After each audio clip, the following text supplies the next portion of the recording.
ವೀಕ್ಷಕರಿಗೆಲ್ಲ ಸ್ವಾಗತ. 2026 ಜೂನ್ ತಿಂಗಳಿನ 12 ರಾಶಿಯವರ ಫಲಾಫಲಗಳು ಹೇಗಿದೆ ಅಂತ ನೋಡ್ತಾ ಹೋಗೋಣ. ಮೊದಲಿಗೆ ಗ್ರಹ ಸಂಚಾರದ ಬಗ್ಗೆ, ಈ ಜೂನ್ ತಿಂಗಳಿನಲ್ಲಿ ಗ್ರಹ ಸಂಚಾರಗಳ ಬಗ್ಗೆ ತಿಳ್ಕೊಳ್ಳೋಣ. ನೋಡಿ, ಶನಿ ಮೀನ ರಾಶಿಯಲ್ಲಿ ಸಂಚಾರ, ರಾಹು ಕುಂಭ ರಾಶಿಯಲ್ಲಿ ಸಂಚಾರ, ಕೇತು ಸಿಂಹ ರಾಶಿಯಲ್ಲಿ ಸಂಚಾರ, ಗುರು ಮಿಥುನ ರಾಶಿಯನ್ನು ಬಿಟ್ಟು ಕರ್ಕಾಟಕ ರಾಶಿಗೆ ಪ್ರವೇಶವನ್ನು ಮಾಡ್ತಾ ಇದ್ದಾರೆ. ಈ ಕರ್ಕಾಟಕ ರಾಶಿಯ ಗುರುವಿನ ಪ್ರವೇಶದಿಂದ ಕೆಲವೊಂದು ರಾಶಿಗಳಿಗೆ ಗುರುಬಲ ಸ್ವಲ್ಪ ಹೋಗ್ತಾ ಇದೆ, ಕಡಿಮೆ ಆಗ್ತಾ ಇದೆ. ಇನ್ನು ಕೆಲವೊಂದು ರಾಶಿಗಳಿಗೆ ಗುರುಬಲ ಬರ್ತಾ ಇದೆ. ಅದು ಯಾವುದು ಅಂತ ಒಂದೊಂದು ರಾಶಿ ನೋಡ್ತಾ ಹೋಗೋಣಂತೆ. ಅದೇನೇ ಇಲ್ಲಿ ನೋಡಿ, ಇನ್ನೊಂದು ವಿಷಯ ಇಲ್ಲಿ ಗುರುಬಲ. ಈ ಗುರುಬಲ ಅನ್ನೋದು ಕೇವಲ ನಮಗೆ ಊಟಕ್ಕೆ ಉಪ್ಪಿನಕಾಯಿ ಇದ್ದಾಗೆ. ಯಾಕೆಂದ್ರೆ ಬರೀ 5 ತಿಂಗಳು 6 ತಿಂಗಳು ಅಥವಾ 1 ವರ್ಷ ಇರ್ತಕ್ಕಂತಹ ಗುರುಬಲ ನಮ್ಮ ಜೀವನದಲ್ಲಿ ಎಲ್ಲವೂ ಕೂಡ ಅದು ಮಾಡೋದಿಲ್ಲ.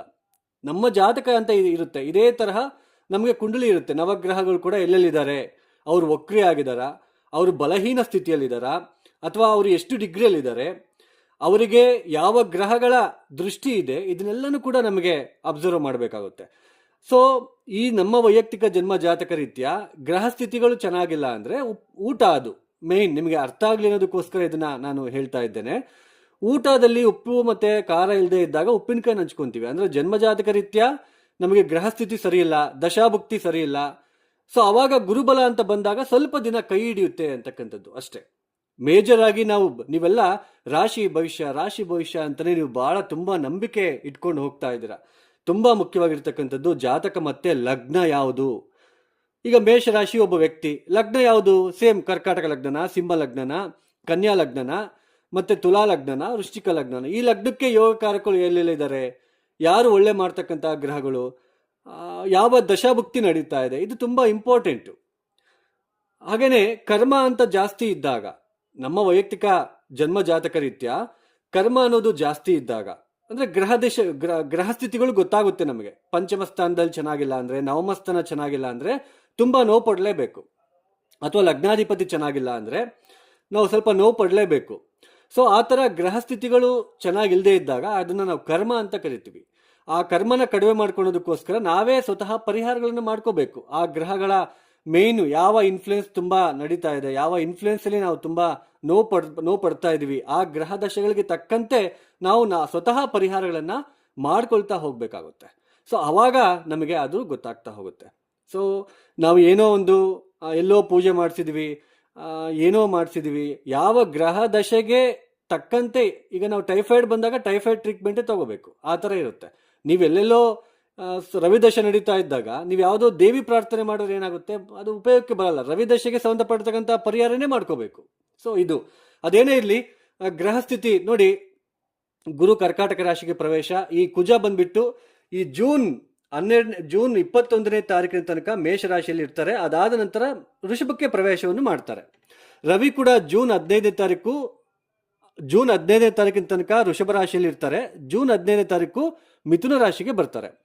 ಇನ್ನು ಬುಧನು ಕೂಡ ಈ ಜೂನ್ ತಿಂಗಳಿನಲ್ಲಿ 22ನೇ ತಾರೀಕಿನ ತನಕ ಮಿಥುನ ರಾಶಿಯಲ್ಲೇ ಇರ್ತಾರೆ. ಜೂನ್ 22ಕ್ಕೆ ಮತ್ತೆ ಅವರು ಬದಲಾವಣೆ ಆಗ್ತಾರೆ. ನೆಕ್ಸ್ಟ್ ಶುಕ್ರನು ಕೂಡ ನೋಡಿ, ಜೂನ್ ನಮಗೆ ಇಲ್ಲಿ 8ನೇ ತಾರೀಕಿನ ತನಕ ಮಿಥುನ ರಾಶಿಯಲ್ಲಿ ಇರ್ತಾರೆ. ನಂತರ ಕರ್ಕಾಟಕ ರಾಶಿಗೆ ಪ್ರವೇಶವನ್ನು ಮಾಡ್ತಾರೆ.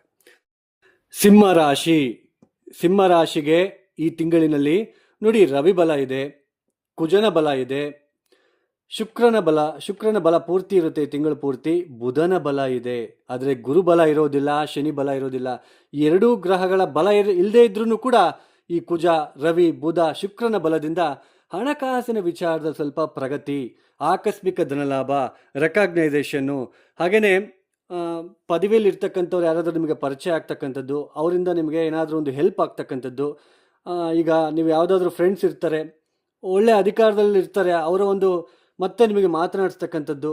ಹಣಕಾಸಿನ ವಿಚಾರದಲ್ಲಿ ಮತ್ತೆ ನಿಮಗೆ ಸ್ವಲ್ಪ ಇಂಪ್ರೂವ್ಮೆಂಟ್ ಕಾಣ್ತಾ ಇದೆ. ಜೂನ್ ತಿಂಗಳಿನಲ್ಲಿ ಹಣಕಾಸಿನ ವಿಚಾರದಲ್ಲಿ ಸ್ವಲ್ಪ ತೊಂದರೆ ಅಂತಿರೋದಿಲ್ಲ, ಬಟ್ ಖರ್ಚು, ಆ ದುಡ್ಡು ಬಂದಿರತಕ್ಕಂಥದ್ದು ಯಾವುದೋ ಒಂದು ರೂಪದಲ್ಲಿ ಸಂತಾನಕ್ಕೋಸ್ಕರನೋ ಅಥವಾ ಆರೋಗ್ಯದ ವಿಚಾರದಲ್ಲನೋ ಅಥವಾ ಮನೆಗೆ ಬೇಕಾಗಿರ್ತಕ್ಕಂಥ ವಿಚಾರಕ್ಕೂ ಜಾಸ್ತಿ ನೀವು ಖರ್ಚು ಮಾಡಬೇಕಾಗುತ್ತೆ. ಖರ್ಚು, ಗುರುಬಲ ಹೊರಟೋಯ್ತು. ಆದರೆ ಸ್ವಲ್ಪ ಈ ತಿಂಗಳು ಮಾತ್ರ ರವಿ ಬುಧನ ಬಲ ಇರುತ್ತೆ. ಅದಾದ ನಂತರ ಮತ್ತೆ ಜುಲೈಯಿಂದನೂ ಕೂಡ ಮತ್ತೆ ನಿಮಗೆ ಸಿಂಹರಾಶಿಯವರಿಗೆ ಅನುಕೂಲತೆಗಳು ಇರೋದಿಲ್ಲ. ಸ್ವಲ್ಪ ಗುರುವಿನ ಶಾಂತಿ ಖಂಡಿತ ನೀವು ಮಾಡ್ಕೊಳ್ಳೇಬೇಕು. ಬಟ್ ಜೂನ್ ತಿಂಗಳಿನಲ್ಲಿ ರವಿ, ಬುಧ, ಶುಕ್ರ ಮತ್ತು ಕುಜನ ಬಲ ಇದೆ. ತುಂಬ ಉತ್ತಮವಾಗಿರುತ್ತೆ. ಇರೋದ್ರಲ್ಲಿ ಈ ತಿಂಗಳಿನಲ್ಲಿ ಸ್ವಲ್ಪ ಉತ್ತಮ. ಜೂನ್ ಆದ ನಂತರ ಮತ್ತೆ ಸಿಂಹರಾಶಿಯವರಿಗೆ ಅಷ್ಟೊಂದು ಚೆನ್ನಾಗಿರೋದಿಲ್ಲ. ಸ್ವಲ್ಪ ಯೋಚನೆ ಮಾಡಿ ಮಾತನಾಡ್ತಕ್ಕಂಥದ್ದು ಹುಷಾರು. ಸ್ವಲ್ಪ ಇಲ್ಲ ಅಂದರೆ ರೆಕಾಗ್ನೈಸೇಷನ್ ನೋಡಿ, ಶನಿ ದೃಷ್ಟಿ ಪಂಚಮ ಸ್ಥಾನದ ಮೇಲೆ, ನಿಮ್ಮ ಜನ್ಮರಾಶಿಯಿಂದ ಪಂಚಮ ಸ್ಥಾನದ ಮೇಲೆ ಬೀಳ್ತಾ ಇರೋದ್ರಿಂದ ರೆಕಾಗ್ನೈಸೇಷನ್ ಹೋಗ್ಬಿಡುತ್ತೆ, ಕೆಟ್ಟ ಹೆಸರು ತಂದ್ಕೊಳ್ತಕ್ಕಂಥದ್ದು. ಜುಲೈ ತಿಂಗಳಿನಲ್ಲಿ ನಾನು ಹೇಳ್ತಾ ಇರೋದು. ಜೂನ್ ತಿಂಗಳಿನಲ್ಲಿ ಸ್ವಲ್ಪ ಸೇವ್ ಆಗಿರ್ತೀರ. ರವಿ ದೃಷ್ಟಿ ಇರೋದ್ರಿಂದ ರಾಶಿಗೆ ಅಧಿಪತಿಯಾಗಿರ್ತಕ್ಕಂಥ ರವಿನೇ ಲಾಭಸ್ಥಾನದಲ್ಲಿ, ಬುಧನು ಕೂಡ ಲಾಭಾಧಿಪತಿಯಾಗಿ ಲಾಭಸ್ಥಾನದಲ್ಲಿ, ಶುಕ್ರನು ಕೂಡ ದಶಮಾಧಿಪತಿ ಲಾಭಸ್ಥಾನದಲ್ಲಿ. ಉದ್ಯೋಗದಲ್ಲಿ ಇರ್ತಕ್ಕಂಥವ್ರಿಗಂತೂ ತುಂಬ ಚೆನ್ನಾಗಿರುತ್ತೆ ಈ ಜೂನ್ ತಿಂಗಳಿನಲ್ಲಿ. ಹೊಸ ಉದ್ಯೋಗ ಸಿಗ್ತಕ್ಕಂಥದ್ದು, ಹೊಸ ವ್ಯಾಪಾರದಲ್ಲಿ ಇರ್ತಕ್ಕಂಥವ್ರಿಗೆ ಸ್ವಲ್ಪ ಹಣಕಾಸಿನ ವಿಚಾರದಲ್ಲಿ ಅಭಿವೃದ್ಧಿ, ಒಳ್ಳೆ ಪಾಸಿಟಿವ್ ರೆಸ್ಪಾನ್ಸ್ ಸಿಗ್ತಾ ಹೋಗುತ್ತೆ. ನಿಮಗೆ ಒಂದು ಒಳ್ಳೆ ರೆಸ್ಪೆಕ್ಟ್ ಕೂಡ ಸಿಗ್ತಾ ಹೋಗುತ್ತೆ, ಗೌರವ. ಆದರೆ ಜುಲೈ ತಿಂಗಳು ಯಾವಾಗ ಬರುತ್ತೆ ಆವಾಗಿನಿಂದ ಮತ್ತೆ ಶನಿಯ ದೃಷ್ಟಿ ತುಂಬಾ ಡ್ಯಾಮೇಜ್ ಮಾಡ್ತಾ ಹೋಗುತ್ತೆ. ಇನ್ವೆಸ್ಟ್ಮೆಂಟ್ ಮಾಡೋದಕ್ಕೆ ಹೋಗಬೇಡಿ. ದೊಡ್ಡ ಇನ್ವೆಸ್ಟ್ಮೆಂಟು, ಯಾರನ್ನು ನಂಬಿ ವ್ಯಾಪಾರಕ್ಕೆ ಕೈ ಹಾಕ್ತಕ್ಕಂಥದ್ದು, ಎಲ್ಲ ಒಂದು ಕಡೆ ಅನುಚಿತವಾಗಿ ತಪ್ಪಾಗಿ ಆಲೋಚನೆ ಮಾಡಿ ತಪ್ಪು ನಿರ್ಧಾರಗಳನ್ನು ತಗೊಂಡ್ಬಿಟ್ಟು ಲಾಸ್ ಮಾಡ್ಕೊಳ್ತೀರಾ ಅಂತ ಅರ್ಥ. ಶನಿಯ ದೃಷ್ಟಿ ಪಂಚಮ ಸ್ಥಾನದ ಮೇಲೆ ಬೀಳ್ತಾ ಇರೋದ್ರಿಂದ ನಿಮ್ಮ ಬುದ್ಧಿ ಒಂದು ಶಕ್ತಿ ಸ್ವಲ್ಪ ಲೂಸ್ ಆಗಿ ಥಿಂಕ್ ಮಾಡ್ತೀರಾ. ಹಣವನ್ನು ಅಂದರೆ ಸ್ವಲ್ಪ ನಷ್ಟ ಆಗ್ತಕ್ಕಂಥದ್ದು, ಯಾವುದೋ ಒಂದು ವ್ಯಾಪಾರಕ್ಕೆ ಆಗ್ತಕ್ಕಂಥದ್ದು ಈ ಥರ. ಮತ್ತು ಸಂತಾನದಿಂದನೂ ಕೂಡ, ಯಾಕೆಂದರೆ ಪಂಚಮ ಸ್ಥಾನ ಅಂದರೆ ಸಂತಾನ ಆಗದೆ ಇರ್ತಕ್ಕಂಥವ್ರಿಗೆ ಮುಂದೆ ಡಿಲೇ ಆಗುತ್ತೆ. ಸಂತಾನ ಆಗಿರ್ತಕ್ಕಂಥವ್ರಿಗೆ ಅವರಿಂದ ಖರ್ಚುಗಳು ಜಾಸ್ತಿ. ಪಂಚಮಾಧಿಪತಿ 12ನೇ ಮನೆಯಲ್ಲಿ, ಹಾಗೆಯೇ 6ನೇ ಮನೆ ಅಧಿಪತಿ ಅಷ್ಟಮ ಸ್ಥಾನದಲ್ಲಿ ಇದ್ಕೊಂಡು ಪಂಚಮ ಸ್ಥಾನ ನೋಡ್ತಾ ಇರೋದ್ರಿಂದ ಖರ್ಚುಗಳು ಜಾಸ್ತಿ. ರೆಕಾಗ್ನೈಸೇಷನ್ ಕಡಿಮೆ ಆಗ್ತಕ್ಕಂಥದ್ದು ಜುಲೈ ತಿಂಗಳಿನಿಂದ. ಗುರು ಶಾಂತಿ ಶನಿ ಶಾಂತಿಗೋಸ್ಕರ ಕಾಲಭೈರವ ಮಂತ್ರಗಳನ್ನು ಪಠನೆ ಮಾಡ್ಕೊಳ್ತಕ್ಕಂಥದ್ದು. ಏನೋ 1 ಸಲ 2 ಸಲ ಅಲ್ಲ, ದಿನ 108 ಸಲ 1000 ಸಲ ಈ ಥರ ನೀವು ಪಠನೆ ಮಾಡ್ಕೊಳ್ತಾ ಹೋದರೆ ಮಂತ್ರಕ್ಕೆ ತುಂಬ ಶಕ್ತಿ ಇದೆ. ಮಂತ್ರಕ್ಕೆ ಮಾವಿನಕಾಯಿ ಉದುರೋದಿಲ್ಲ. ಮಂತ್ರದಿಂದ ನೀವು ಕೋಟಿಗಟ್ಟಲೆ ದುಡ್ಡು ಮಾಡೋದಿಲ್ಲ. ನೀವು ಹೇಳ್ತಾ ಇರ್ತೀರಾ, ನನಗೆ ಈ ಮಂತ್ರದಿಂದ ಏನಾದರೂ ದುಡ್ಡು ಬರುತ್ತಾ, ಸಾಲ ತೀರುತ್ತಾ, ಸಾಲ ತೀರೋದಕ್ಕೊಂದು ಮಂತ್ರ, ಲೋನ್ ಬರೋದಕ್ಕೊಂದು ಮಂತ್ರ ಅಂತ ಕೇಳ್ತಾ ಇರ್ತೀರಾ. ಅದೆಲ್ಲ ಸುಳ್ಳು, ಅದೆಲ್ಲ ಆಗೋದಿಲ್ಲ. ನಿಮ್ಮ ಜನ್ಮಜಾತಕದಲ್ಲಿ ದ್ವಿತೀಯ ಸ್ಥಾನ ಲಾಭಸ್ಥಾನ ಚೆನ್ನಾಗಿಲ್ಲ ಅಂದರೆ ನೀವೆಷ್ಟೇ ಆ ಥರ ಪರಿಹಾರಗಳು ಮಾಡಿಕೊಂಡ್ರು ಹೆಲ್ಪ್ ಆಗೋಲ್ಲ. ಬಟ್ ಮಂತ್ರಗಳನ್ನು ನೀವು ಸ್ವತಃ ಹೇಳ್ಕೊಳೋದ್ರಿಂದ ಆ ಒಂದು ಶಕ್ತಿ, ಇಚ್ಛಾಶಕ್ತಿ, ನಿಮ್ಮ ಬುದ್ಧಿಶಕ್ತಿ, ನೀವು ಯಾವ ಥರ ನಾವು ಕೆಲಸ ಮಾಡಿದ್ರೆ ಹೆಲ್ಪ್ ಆಗುತ್ತೆ, ನಾವು ಏನು ಮಾಡಿದ್ರೆ ಹೆಲ್ಪ್ ಆಗುತ್ತೆ, ನಮ್ಮ ಮೈಂಡು ಸ್ವಲ್ಪ ಶಾರ್ಪ್ ಆಗುತ್ತೆ ಆ ಮಂತ್ರಗಳಿಂದ. ಅರ್ಥ ಮಾಡ್ಕೊಳ್ಳಿ. ಸುಮ್ಮನೆ ಸುಳ್ಳಿನ ಮಾತುಗಳು, ಬೆಲ್ಲದ ಮಾತುಗಳಿಗೆ ಬಲಿ ಆಗಬೇಡಿ. ಇರ್ತಕ್ಕಂತಹ ಸತ್ಯಗಳನ್ನು ನಾನು ನಿಮಗೆ ಹೇಳ್ತಾ ಇದ್ದೇನೆ. ಗುರುದೃಷ್ಟಿ ಶನಿಯ ಮೇಲೆ ಇರೋದ್ರಿಂದ ಸಾಕಷ್ಟು ಸಂಖ್ಯೆಯಲ್ಲಿ ನೀವು ಓಂ ನಮಃ ಶಿವಾಯ, ಕಾಲಭೈರವ ಗಾಯತ್ರಿ ಮಂತ್ರ ಎಷ್ಟು ಮಾಡ್ತೀರೋ ಅಷ್ಟು ನಿಮಗೆ ತೊಂದರೆಗಳು ಸ್ವಲ್ಪ ಕಡಿಮೆ ಆಗ್ತಕ್ಕಂಥದ್ದು ಕಾಣಿಸ್ತಾ ಇದೆ. ಈ ತಿಂಗಳಿನಲ್ಲಿ ಸ್ವಲ್ಪ ಸೂರ್ಯನಾರಾಯಣ ಪ್ರಾರ್ಥನೆ ಕೂಡ ನೀವು ಮಾಡ್ಕೊಳೋದು ಉತ್ತಮ. ದೊಡ್ಡ ವ್ಯಕ್ತಿಗಳ ಪರಿಚಯ ಕೂಡ ಆಗ್ತಾ ಹೋಗುತ್ತೆ. ಒಳ್ಳೆಯದಾಗಲಿ ನಿಮಗೆಲ್ಲ. ನೋಡಿ, ಯಾರೆಲ್ಲ ಈ ವಿಡಿಯೋನ ನೋಡ್ತಾ ಇದ್ದೀರಾ, ನಿಮ್ಗೆ ಇಷ್ಟ ಆಗಿದ್ರೆ ಮಾತ್ರ ಲೈಕ್ ಮಾಡಿ, ಶೇರ್ ಮಾಡಿ, ಸಬ್ಸ್ಕ್ರೈಬ್ ಮಾಡ್ಕೊಳ್ಳಿ. ಅದರ್ವೈಸ್ ಸಿಂಪ್ಲಿ ಸ್ಕಿಪ್ ಮಾಡಿಬಿಡಿ. ಹಾಗೆ ನನ್ನ ಡಿಸ್ಕ್ರಿಪ್ಷನ್ ಒಂದ್ಸಲ ಓದಿ, ನನ್ನ ಯೂಟ್ಯೂಬ್ ಚಾನಲ್ಗೆ ಹೋಗ್ಬಿಟ್ಟು ಡಿಸ್ಕ್ರಿಪ್ಷನ್ ಏನಿದೆ ಅಂತ ಓದಿ. ಹಾಗೆಯೇ ಯಾರಿಗಾದರೂ ಆಸ್ಟ್ರಾಲಜಿ ಕನ್ಸಲ್ಟೇಷನ್ ಬೇಕು ಅಂತಂದರೆ ಡಿಸ್ಪ್ಲೇ ಆಗ್ತಿರೋ ನಂಬರ್ಗೆ ನೇರವಾಗಿ ಕರೆಯನ್ನು ಮಾಡಿ. ಪ್ರಾಬ್ಲಮ್ಸ್ ಹೇಳ್ಕೋಬಾರ್ದು. Date of birth, timings compulsory ಬೇಕು.